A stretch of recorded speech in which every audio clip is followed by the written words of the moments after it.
herself and she gets up to watch the morning news. Doesn't work no more but tells a lot of stories about her youth. Drinks more lately, ain't got pills. 지금 제가 오늘 제목을 국민들 모르는 사이 공산통일 앞에 놓인 대한민국이라는 주제를 좀 잡아봤습니다.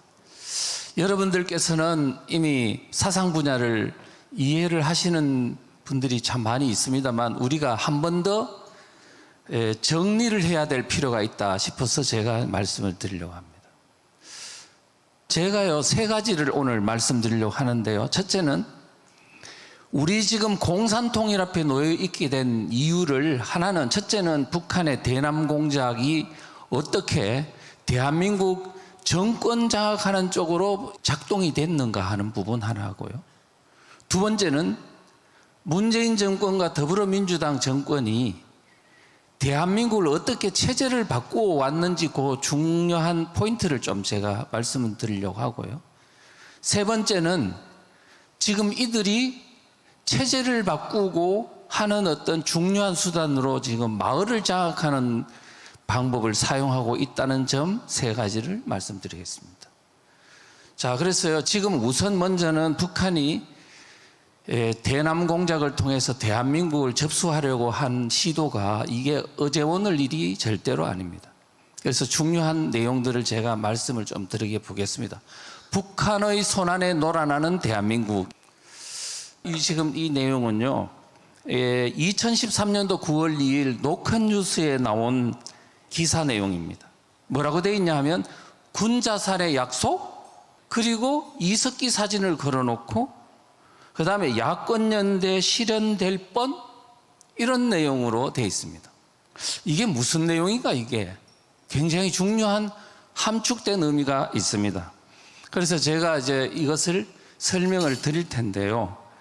우선은 군자 자살의 약속이 뭐지?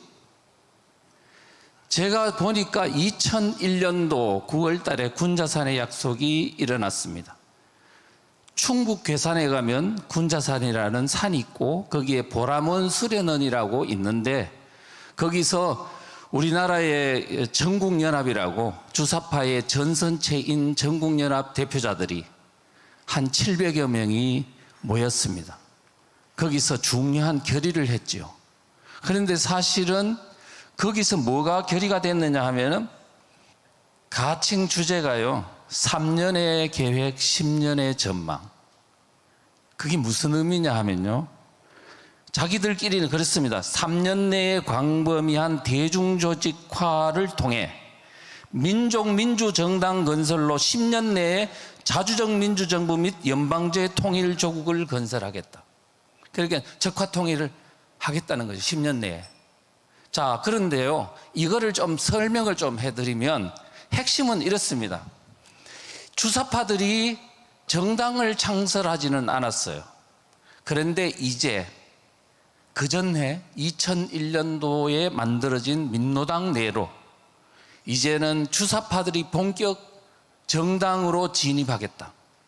그래서 이 민노당을 당권을 장악해서 3년 안에 당권 장악해서 그 정당을 발전시킨 후 10년 내에 정권을 차지하겠다.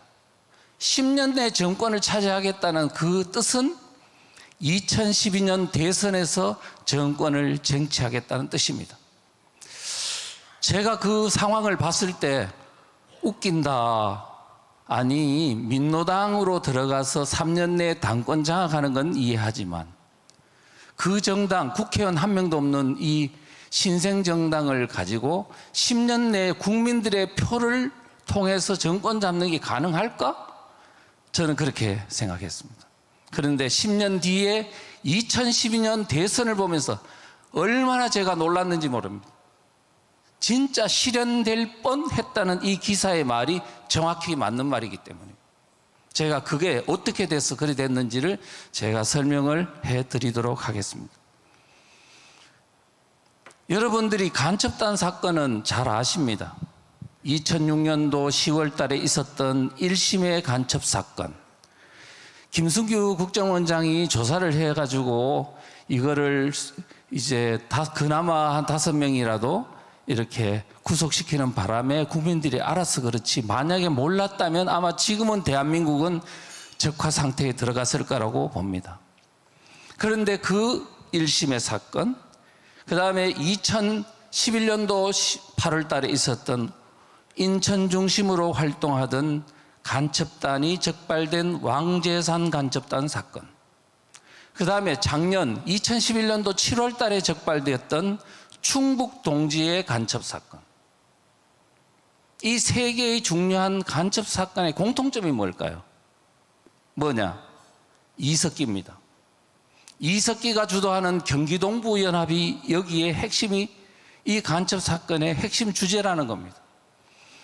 도대체 이게 무슨 일인가 하면, 제가 간단하게 우선은 결론부터 말씀드리면요, 1심의 간첩 사건이라 하면 북한의 대남 공작 기관이 남한 내에 정권을 장악하기 위해서 일단 민노당 내의 주사파 세력 중 가장 북한이 믿는 이석기가 주도하는 경기동부연합으로 하여금 당권을 장악하도록 공작하다가 들통난 사건이 1심의 사건입니다. 자, 그러면 민노당 내에 있는 당권을 장악하는 것은 이미 2003년, 그래서 딱 3년 뒤부터 그 다음에 2006년도에 이르기까지 이미 완벽하게 이석기 경기동부연합이 당권을 장악했습니다.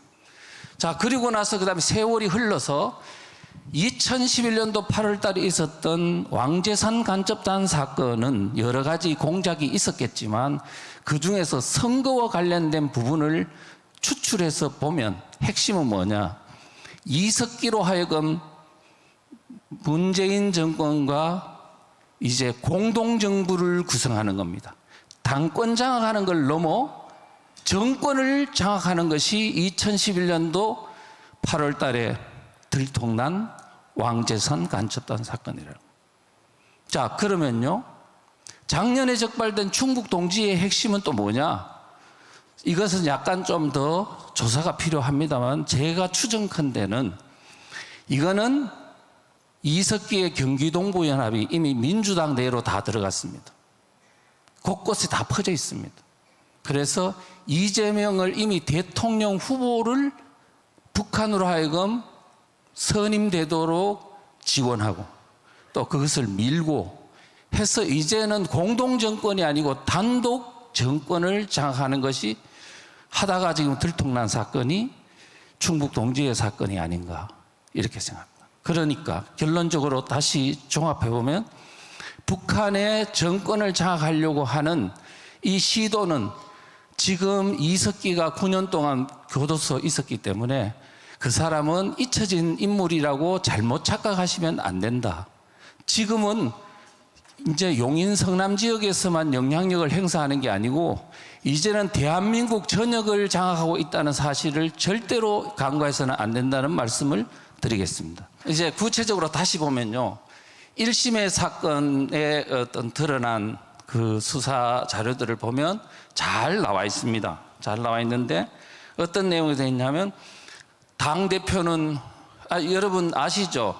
300명의 어떤 민노당에 있는 명단을 북한에 보내고 100만 페이지나 되는 자료를 북한에 보내서 북한의 대남 공작 기관이 이제 그때부터는 민노당을 당직자를 선임하는 것부터 모든 것을 컨트롤하는, 리모트 컨트롤하는 그런 식으로 운영이 됐습니다. 당대표는 누구 시켜라, 사무총장은 누구 시켜라, 북한의 접촉 창구는 누구로 해라, 대부분 다 이석기가 주도하는 경기동부연합 구성원들로 하여금 당권을 장악하도록 다 했습니다. 그 다음에 서울시당에는 어떻게 장악해라 이런 것도 다 지정을 내렸습니다. 그대로 실현이 됐습니다. 자, 그러다가 결국 이제 여러 가지 문제 때문에 이게 우여곡절이 있었습니다만, 자, 그 다음 왕재산 간접단 사건을 보십시오. 어떻게 돼 있냐면 두 가지 전략으로 북한에서 지령을 내렸습니다. 하나는 진보대 연합전술, 하나는 반보수대 연합전술, 두 개입니다. 하나는 민노당이 이제 진보신당과 갈라져 있었기 때문에 4명의 국회의원으로는 절대로 정권을 못 잡는다. 그래서 이제는 더 큰 진보 정당을 만들어라. 그래서 북한의 지령사항은 민노당을 중심으로 진보대 통합정당을 구성하라 하는 것이 지령입니다. 1차 지령. 그래서 그 다음에는 10월 이내에는 대통합진보당을 완성하라. 그래서 결국은요 12월 달에 완성했습니다. 통합진보당으로 완성됐습니다. 그 다음에는 또 무슨 지령이 있었냐면, 자, 통진당을 만들었으면 그 다음 민주당과 야권연대하라는 지령입니다. 그렇게 해서 했는데 그 지령사항이 국정원의 수사국에 의해 가지고 이게 사전에 들통이 나버렸어요. 왕재산 사건 때문에. 그랬는데 국민들이 그 지령사항이 무슨 뜻인지도 모르고 까마득히 아무 일이 없는 양 대선은 진행됐어요. 그대로요. 어떻게 됐냐 한번 볼까요? 자, 총선 한 달 전에 2012년도 4월 달이 총선이었는데 3월 달에 국회 식당에서 통진당 이정희 대표와 민주당 한명숙 대표가 조용한 가운데 야권연대 결성식을 했습니다. 자, 그렇게 됐죠. 결성하고 나서 그 뒤에 뭐 백낙청이나 이런 사람들이 다 있는 거는 이미 사진에 보시는 바와 같습니다. 자, 그런데 4월 달에 총선을 후보 단일화를 해가지고 해보니까 통진당이 어떤 결과를 얻었냐 하니까 국회의원은 13석을 얻었고요. 국민 지지율은 10.3%를 얻었고 득표율은 220만 표를 얻었습니다. 자, 10.3% 정도 되면요. 이제 통진당이 국민들로부터 그 정도 얻은 상황에서 민주당은 문재인을 대표 후보로 하는 민주당하고 이제 단일 후보를 내세워가지고 문재인 대표 후보를 세워가지고 이제 공동정부를 구성한다고 하면 대선에서 이거는 필승입니다. 필승. 저는 그래서 그때 이제 대한민국은 바야흐로 60년의 역사를 이제 끝으로 자유민주주의 체제는 무너지는구나 이렇게 생각했는데 대한민국 국민들은 공무원들도 국민들도 모두가 아무런 문제가 없는 양 생각하고 있더라고요. 그런데 저는 이렇게 끝나는구나 싶었더니 통진당 내분 사태가 일어나 가지고요. 부정선거 이석기가 하도 부정을 많이 해가지고 그래서 내분 사태가 일어나서 5명이 구속되고 이런 사건이 있었죠. 그래서 이제 언론에서 그 내부를 보도하고 한 2, 3개월 하다 보니까 국민들이 그제서야 깨달아가지고 이거 뭐야? 민노당하고 똑같은 거야? 이제 이때서 사람들은 정신을 차리기 시작했어요. 그래서 10%에 이르던 통진당 지지율이 점점점 떨어져서 2, 3%까지 이르니까 민주당이 드디어 야권연대를 깨더라고요. 그리고 문재인 후보 단독으로 출마를 했습니다. 그랬는데도 불구하고 2012년 12월에 있었던 대통령 선거는 어떻게 됐냐? 오전에요. 문재인 후보가 박근혜 후보보다 이겼다는 거예요. 그래가지고 오후에 놀란 그 많은 그 어르신네들이 지팡이 짚고 나와가지고 결국은 거기서 골든 크로스 일어나서 겨우 역전해가지고 박근혜 대통령이 후보가 됐다 이거예요. 자, 그러면 지금 얼마나 위험한 상황이 북한의 대남 공작에서 이루어졌다는 걸 알았더라면 이게 내 힘으로 된 게 아니라는 걸 생각하고 국민들이 모두 정신을 차렸어야 되는데 선거의 여왕이라는 그런 능력 때문에 된 줄 알고 모든 게 정상작동을 하다 보니까 결국은 2016년도 12월에 탄핵 소추라는 이런 어마어마한 역사가 그죠? 대한민국이 폭풍 속으로 들어가게 됐죠.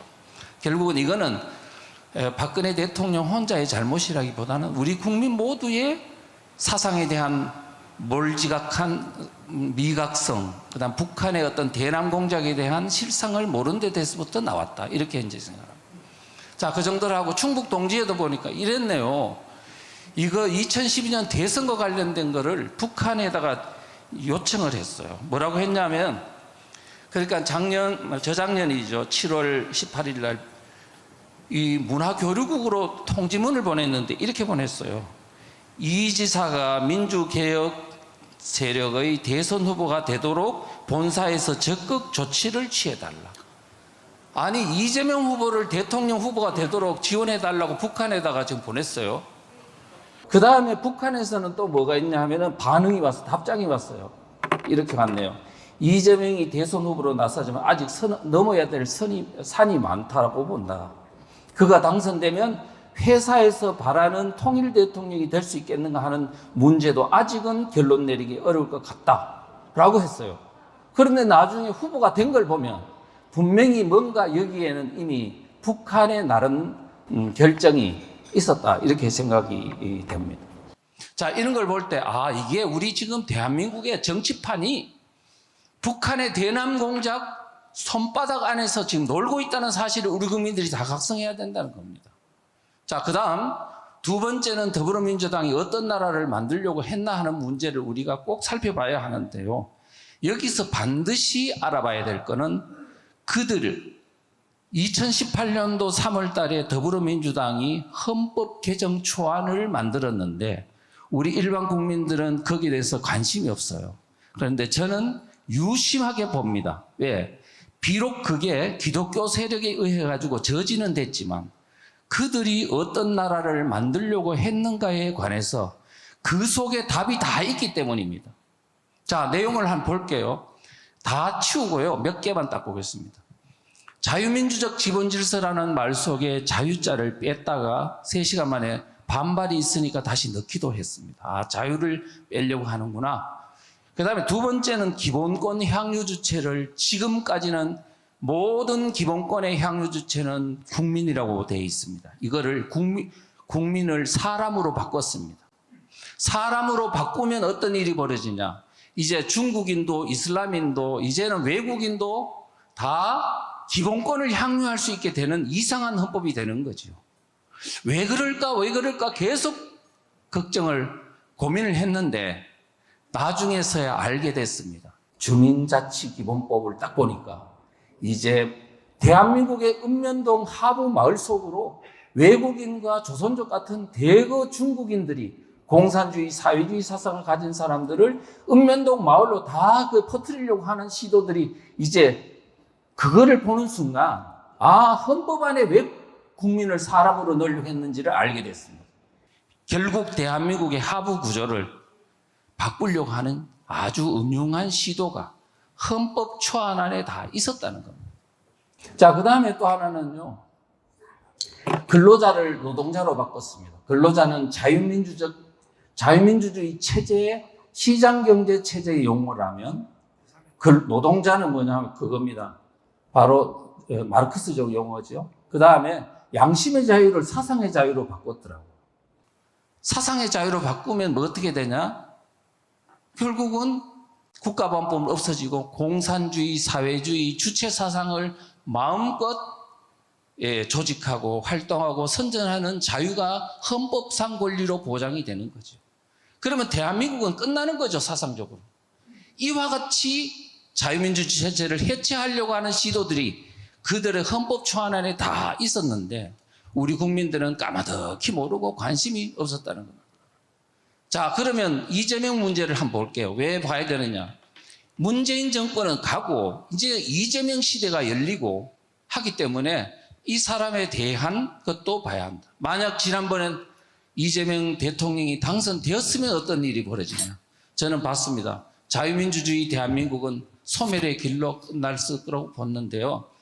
사실은 왜 그러냐 하면 이유가 있습니다. 이미 민주당 내에 통진당 세력이 너무 많이 들어가 있다는 건 이미 언론상으로도 여러 가지 민주당 당 게시판에도 나와 있습니다. 어떻게 나와 있냐?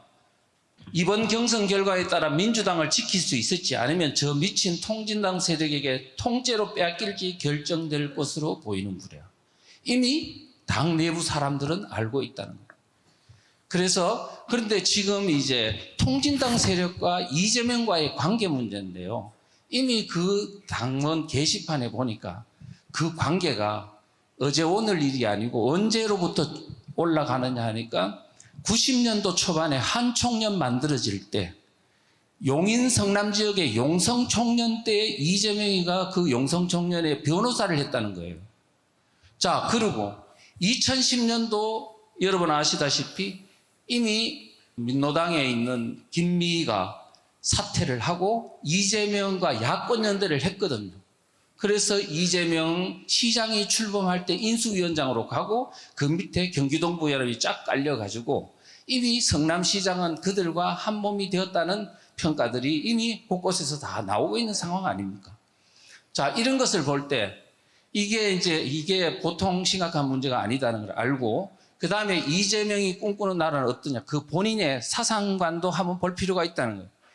제가 박근혜 탄핵 그 즈음에 2017년도 1월 20일 날 발간된 이재명의 저서 대한민국 혁명하라는 책을 제가 입수를 해서 분석을 해봤습니다. 한 대여섯 번은 본 것 같아요. 과연 그의 머릿속에는 어떤 나라를 만들려고 하는 건가? 그랬더니 그 속에 다 돼 있는 게 이렇습니다. 결국은 너무 많이 나오는 공통어구는 70년의 적폐를 청산해야 한다. 그 다음에 70년간의 쌓인 적폐를 청산하고 새로운 70년을 준비할 때다. 또 70년 만에 대청산과 대전환을 완료하고 새로운 대한민국 진정한 민주공화국을 완성하자. 그 다음에 본인이 통일 대통령이 되겠다는 의지를 분명히 밝혔습니다. 그래서 볼 때는 이제 그가 대통령이 됐을 때 대한민국이 그냥 멸절하는 게 사상적으로 뭐 사회주의 체제로 간다는 정도가 아니고 아마도 북한의 연방적 통일로 가서 결국은 김정은 체제 안으로 들어가는 그런 결말로 아주 나쁜 결말로 이를 가능성이 있다는 점을 우리가 우려하지 않을 수가 없습니다. 자, 마지막으로 마을로 간 체제 정쟁입니다. 지금 그들이 헌법에 보니까요, 그것도 더불어민주당 1조 3항에 뭘 넣는지 아세요? 이렇게 넣습니다. 대한민국은 지방분권 국가를 지향한다고. 저는 그 말이 무슨 말인지 모르겠더라고요. 1조에다가. 나중에 보니까 지방자치기본법을 만드는 걸 보고서 이 사람들이 지방분권을 가지고 대한민국 체제를 와해하고 새로운 그들의 나라를 체제를 만들려고 하는구나 하는 것을 알 수 있게 됐는데요. 가장 여러 가지 있지만 주민자치기본법의 가장 독소조항은 가짜 주민들을 마을로 대거 들어오게 하는 겁니다. 누가 가짜 주민이냐면 외국인, 재외동포 같은 조선족들을 대거 들어오게 하고요. 그 다음에 그지 읍면동에 소재하고 있는 누구냐면 직장이 있는 사람들을 다 주민으로 활동할 수 있도록 해놨어요. 자, 그렇게 되면 어떻게 되냐면 민노총이 기업체에 민노총이 다 돼 있으니까 민노총의 읍면동 조직이 이제 전국적으로 다 만들어진다는 겁니다. 자, 맞지 않습니까? 정교조 조직도 만들어지고요. 자, 그래 되면 민노총에 대해서 알아봐야 되겠죠. 민노총은 지금 뭐냐면 위원장이 양경수인데 이 사람이 누구냐 하면요. 바로 이석기가 주도하고 있는 경기동부연합 소속이고 그 다음에 이석기 후배입니다. 외대 용인 캠퍼스 출신이고요. 그 다음에 이석기 석방 경기공동행동 대표를 했습니다. 그래서 이 사람이 지금요 민노총을 장악하고 있는데 120만 명의 강력한 민노총 조직을 컨트롤하고 있어서 이제 읍면동에 있는 모든 조직을 민노총이 장악한다는 뜻은 이석기가 대한민국의 하부 구조를 장악한다는 뜻이 될 수도 있습니다. 그런 상황이 이루어지고요. 그러면 자, 주민자치에만 문제냐고요. 주민자치에는 결국 목적은 이 사람들이 주민에 대한 그 사람들을 가짜 주민들과 함께 읍면동을 완전히 그들의 공화국으로 만들고 그 다음에 돈까지 장악해서 그것을 주민들한테 많이 퍼줘가지고 주민들의 마음을 사로잡고 이제는 유권자로서 모든 어떤 그 표심을 자기들이 장악해서 이제들이 영구집권을 하겠다는 의도가 그들 속에 다 있습니다. 그건 베네수엘라 모델을 이미 가져올 때부터 다 그렇게 되어 있는 겁니다. 자, 그러면 주민자치에만 문제냐 하니까 아닙니다. 주민자치에도 마을 좌파 활동가들이 장악하고 옆에 있는 마을 교육 공동체 권한도 장악합니다. 읍면동별로 모든 교육기관을 자기들이 장악하겠대요. 그 다음에 경제 공동체도 장악하겠답니다. 협동조합, 사회적 기업도 완전히 그들의 경제 생태계를 먹거리를 장악하고 그걸 통해서 주민들을 자기들의 수중 아래에 넣겠다는 겁니다. 그 다음에 자치경찰제를 통해서 작년 7월부터 자치경찰제가 이미 시행되고 있는데 그들 손아귀에 자치경찰에 4만 몇천 명이 그들의 영향권 아래 들어가 있습니다. 자, 이것을 전부 다 통합해가지고 결국은 대한민국의 하부 구조를 만들겠다는 건데 이렇게 그들의 나와바리에 마을이 장악되면 어떻게 하냐. 그 힘으로 국가 권력을 다 장악하는 게 입법권도 장악하고 행정 권력도 장악하고 사법 권력까지 장악하겠다는 거예요. 이런 식으로 되기 때문에 우리가 지금 이와 같은 그들의 어떤 체제를 변혁하려는 시도를 우리가 명확하게 알아야 되고요. 자, 그러면 우리가 지금 볼 때 결국 대한민국의 지금 북한과 북한의 대남 공작, 중국의 공작, 좌파 정권과 정당들의 어떤 체제를 바꾸려는 시도, 민노총, 정교조와 이와 같은 것들이 강력하게 있는데 우리 지금 대한민국의 자유민주 체제를 지키려는 사람들은 몰라요. 대중들이라. 나는 몰라. 나는 내 세상 살게 바빠. 이렇게 하다 보니까 결국은 체제 수호를 위해서 줄 당기는 선수가 없다는 거죠. 그래서 이와 같은 것들 때문에 우리가 지금 너무 모래알이고 오합지졸이죠. 그래서 지금 최대로 우리가 전투를 하려면 첫째는 뭐가 있어야 되냐면 조직이 있어야 됩니다. 질서정연한 조직이 있어야 하고 두 번째는 뭐냐면 그 조직원들이 일사불란하게 행동을 통일이 가능하려면 내비게이션이 동일해야 됩니다.